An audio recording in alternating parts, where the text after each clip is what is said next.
Life is full of mystery, but nothing could have prepared me for the day I learned the shocking truth about my past. A truth so unbelievable that it will sound like the plot of a dramatic movie. My name is Nelson, and this is the story of how I almost married my twin sister.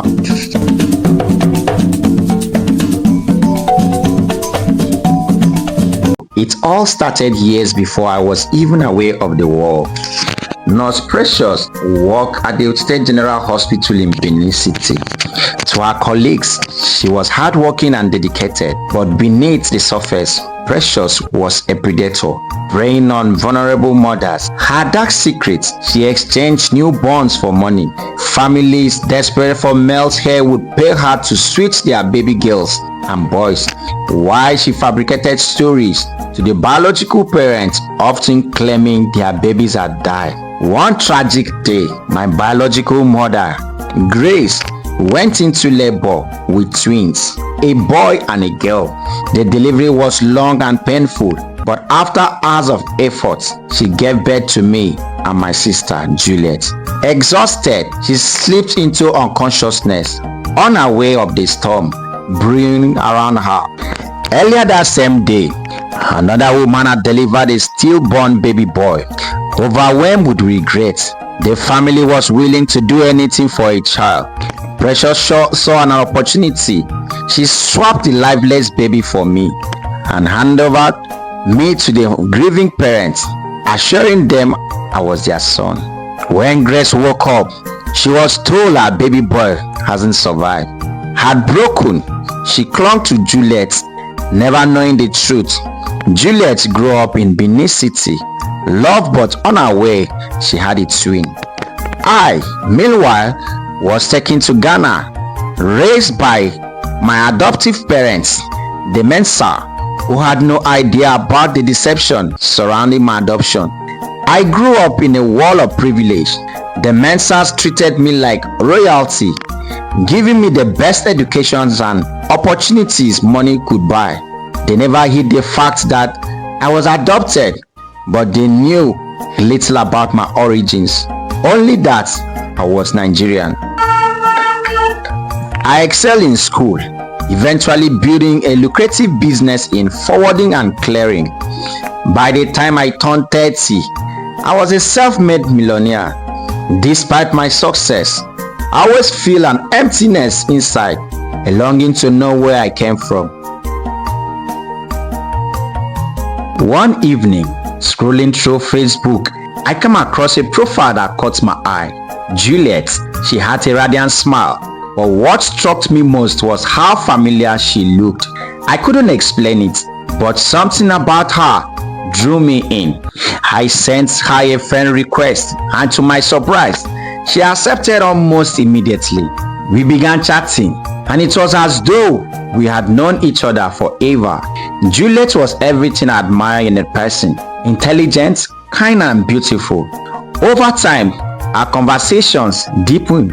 We discovered sharing interests, quirks and even mannerisms. When I finally traveled to Nigeria to meet her, it felt like I was meeting someone I had known my entire life. The bond grew stronger with every passing day.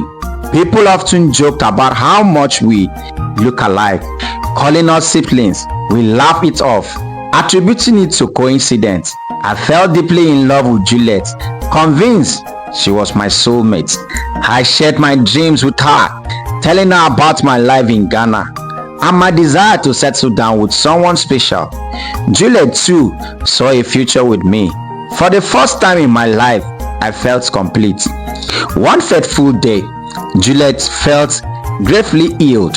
She was rushed to the hospital, weak and in urgent need of a blood transfusion. Without hesitation, I offered to donate my blood. I loved her and would do anything to save her. But during the blood screening process, the doctor discovered something astonishing. He called me into his office, his face grave. "Mr. Nelson," he began, "we found something unusual. Your blood is an exact match with Juliet, but just a donor.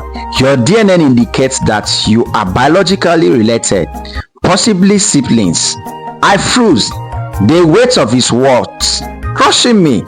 That's impossible, I whisper. I was adopted. The doctor's revelation sent a shocking waves through me. Could it be true? Had I unknowingly fallen in love with my own sister? When Juliet regained consciousness, I told her everything. At first, she laughed, thinking it was a joke. But as I explained the doctor's finding and shared my adoption story, the pieces began to fall into places. We confronted the parents, who initially denied any wrongdoing. But when we revealed the DNA results and recounted the timeline of our births, our mother broke down in tears. I had twins, she admitted, a boy and a girl, but the nurse told me my son died. The truth was like a lightning bolt shattering our wall. Nurse Precious has stolen me from my family, trading me for money, and leaving behind a trail of lies. Determined to seek justice, Juliet and I reported Nurse Precious to the authorities. By then, she had relocated to Asaba in Delta State, where she ran a maternity home that doubled as a baby factory. Police raids uncover her heinous oppression, young women held captives, babies sold to the highest bidder, and history of illegal adoptions. The evidence was irrefutable. Precious and accomplice Dr. Nnamdi were arrested and sentenced to 20 years in prison. With Nurse Precious behind bars, Juliet and I focused on healing. We moved to Ghana, where Juliet became my business partner. Together, we built an empire, gaining admirations and respect. People always mistook us for a married couple, but we didn't mind. The truth was too complex to explain to everyone. Over time, life moved forward.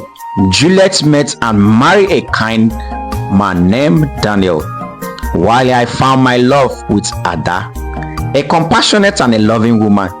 Juliet had twins, twice, a boy and a girl each time. The delivery was carefully monitored to avoid the mishap like the one that has scattered our family. As for me, I was blessed with 3 beautiful children. Our families became inseparable, a living testament to the power of resilience and love. Our story began with pains and deception. It ended in joy and unity. Juliet and I turned a tale of heartbreak into one of the redemption. We honor our parents, celebrated the families, and lived each day with gratitude. To the world, we were 2 successful siblings who shared an unbreakable bond, but to us, we were survivors, proof that even in the darkest moment, light can shine through. And that is how I almost married my twin sister.